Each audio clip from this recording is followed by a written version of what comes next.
Nous sommes Camelot. Le collège Camelot ne cesse d'innover.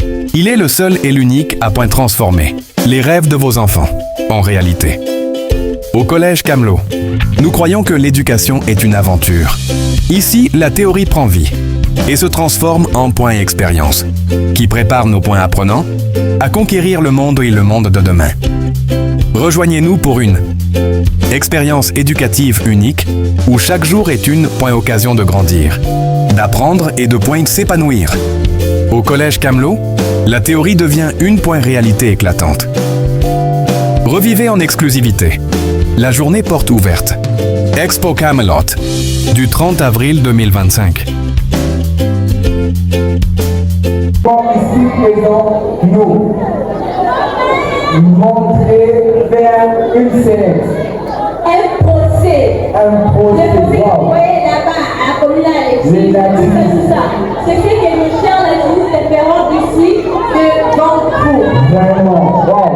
Est-ce que vous êtes prêts ou bien impatients d'attendre ou soit de voir ces procès? Est-ce que vous êtes prêts? Est-ce que vous êtes prêts de voir comment les juges font leur procès? Est-ce que vous êtes prêts? Si vous êtes prêts, sous vos applaudissements, nous appelons ici présents les élèves de la littéraire. Applaudissez, applaudissez. Est-ce que vous êtes fatigués? Attendez, nous devons faire quelque chose. Quand je dirais, est-ce que vous êtes là? Vous avez compris les choses, vous avez compris. Je réponds, est-ce que vous êtes là? Revenez avec moi. Est-ce que vous êtes là? Et si vous êtes là, j'aimerais que vous puissiez vibrer en applaudissant pour nos activités. Applaudissez, applaudissez, applaudissez. Ah, ça ce sont des mains. Même un singe allait applaudir mieux que vous. Applaudissez, applaudissez comme les jurés font leur entrée. Est-ce que vous pouvez royalement les applaudir? Waouh! Je vois les avocats, les jurés, tout ça.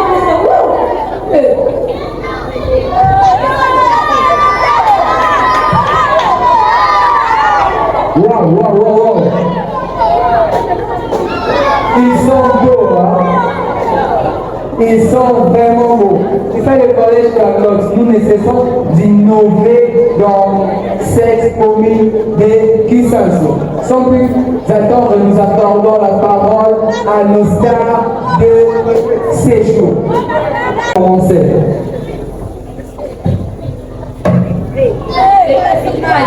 En matière pénale sur RMP numéro 00M/2025. Dans la composition, Madame Boumaka, le modus président. Mais c'est l'outil GPT, Madame Jessica Positif, ATP de Kinshasa Mandé. Concert, il s'agit du plan d'entretien scolaire de l'enseignant Tuamon dans la question sur l'enfant problématique à Joël et imposer un complément au cas post-post.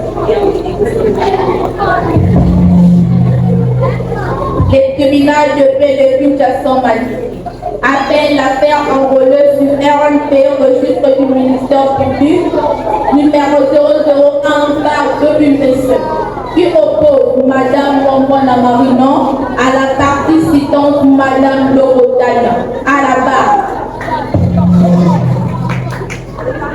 Madame Lorotania, le tribunal vous demande ce qui vous amène jusqu'ici. Quel est le problème? Madame la juge, c'est depuis vendredi passé que l'enfant est rentré de l'école. L'enfant ne sait plus lever la tête. J'ai touché l'enfant, mais il pleurait fort. J'ai remarqué un gonflement au bras gauche proche du cœur. C'est avec beaucoup d'insistance que l'enfant nous relâche que sa maîtresse lui avait frappé le bras avec le même bras. L'enfant ne sait plus toucher la main. Comment un enseignant peut frapper l'enfant avec le même métal? C'est un comportement qui ne pas dit, qui demande une punition exemplaire. C'est pour ça que nous sommes venus ici, là pour que la justice soit rendue. Merci. C'est vous, Madame Wambana Marina? Oui, Madame la juge. Que dites-vous des propos de Madame Tam? Qu'est-ce qui s'est passé aujourd'hui? Madame la juge, je suis enseignante il y a de cela 10 ans. Jamais un tel cas ne m'est déjà arrivé. En outre, les enfants que le parent nous envoie, certains sont insupportables. Cet enfant est vraiment instable. Il est au premier banc, au dernier banc, au milieu, il ne sait pas. Madame la juge, cet enfant est vraiment instable. Je suis étonnée qu'on vienne jusqu'à vous. En tout cas, on dirait que les familles qui nous envoient leurs enfants ne sont pas gentils envers nous. Vraiment, je demande que mon avocat me complète, car cette situation me rend malade. Oui, mais vous avez à dire? Oui, madame la juge. Cette affaire a aussi une vocation pédagogique. C'est d'enseigner aux autres le sens de la responsabilité et de tous ces parents. En effet, mon argumentation va s'articuler sur les rapports de responsabilité entre parents et enseignants. Quand les parents voient l'argent complet des enseignants, j'ai une dérogation du pouvoir. Les enseignants deviennent des parents pour ces enfants. L'enseignant que voilà a un ancien pouvoir par dérogation sur cet enfant. À mon avis, il fait la faire serait réglée en famille et devenir traîner une propre enseignante. En plus, s'agissant de l'école, il y a des autorités scolaires qu'il faut d'abord rencontrer et devenir traîner une propre enseignante. Demande, Madame la juge, je demande que... Mais, laissez-moi finir. Vous m'accordez que vous enseignez. Car cet enfant va devoir répondre devant la même enseignante. Devant la même enseignante et devenir traîner cette propre enseignante devant vous. En plus, au cachot, dans des conditions que nous connaissons très bien. Madame la juge, je demande que le tribunal puisse casser ces dossiers et de demander aux deux parties des ententes balnéaires, comme l'exigent nos coutumes africaines. J'ai dit. Oui, mais je vous accorde la parole.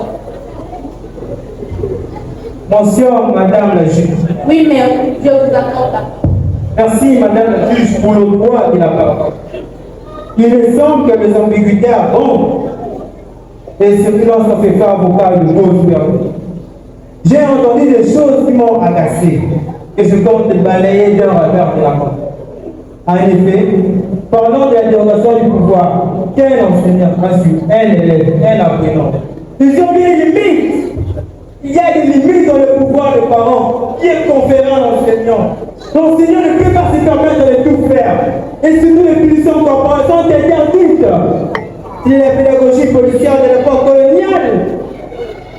Madame la juge, dans le cadre de l'enseignement, a identifié les peines ou les punitions en cas de discipline de l'enfant. Et surtout la loi portant protection de l'enfant du 30 janvier 2010 protège l'enfant contre tout acte de maltraitance en milieu scolaire. Madame la juge, par conséquent, je demande des dommages d'intérêt de 10 000 $ américains et la prise en charge de l'enfant qui sont en total rétablissement. Par ailleurs, Madame la juge, je demande à mon confrère de me compléter. J'ai dit. Merci.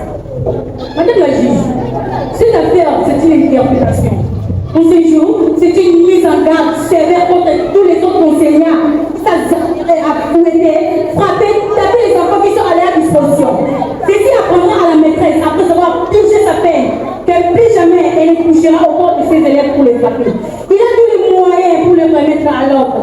Je suis fait les dommages et intérêts comme demandé par mon confrère. J'ai dit merci. À présent, nous accordons la parole à Madame la procureure, ministre public et organe de la loi pour son réquisitoire. Nous, en tant que ministère public, de faits infractionnels, nous cherchons d'abord à rétablir l'ordre public et remettre les choses à leur place. Quant à cette affaire, l'infraction a été consommée. Les faits se sont déjà cristallisés. L'enseignant n'est pas permis de porter sa main sur l'enfant et surtout à l'aide d'un instrument. L'enseignant se fait écoper 2 ans de prison ferme et paye une amende de 2 000 $ et prendrait tous les soins médicaux au profit de cet enfant en danger. Je vous accorde la parole. Merci Madame la juge pour m'avoir accordé la parole. Je ne comprends pas pourquoi toutes ces spéculations. Il s'agit d'une affaire simple. On n'a pas à accueillir des écoles pour trouver solution à une affaire si simple que ça. C'était un système de métier, d'enseignance et des bonnes foi. C'est une affaire scolaire qui doit se terminer entre l'école et famille.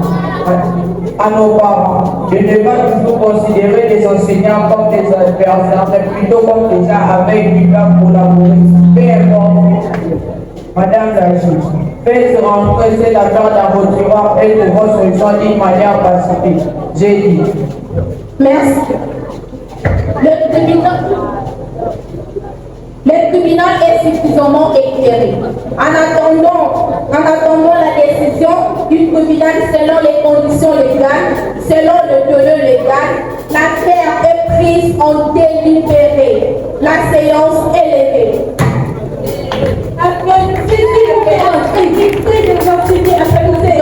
Je me présente au nom de Toumbaka Lobotibex. Je vais jouer les rôles du juge président. Je me nomme Koumana Makola, élève de la 3e année littéraire. Je joué le rôle de Madame la procureure. Je réponds au nom de Lompositania, élève de la 3e humanité pédagogique.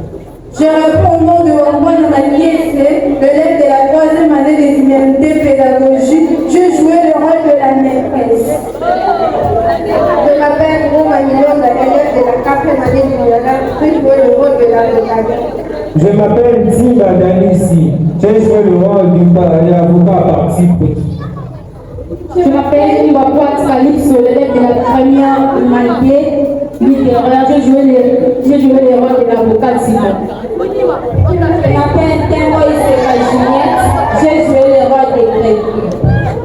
Procès fictif composé par le professeur de la Dantiorimou Dibula, présenté par les élèves de la section littéraire et pédagogique du collège Camelot Marie de la Miséricorde. Nous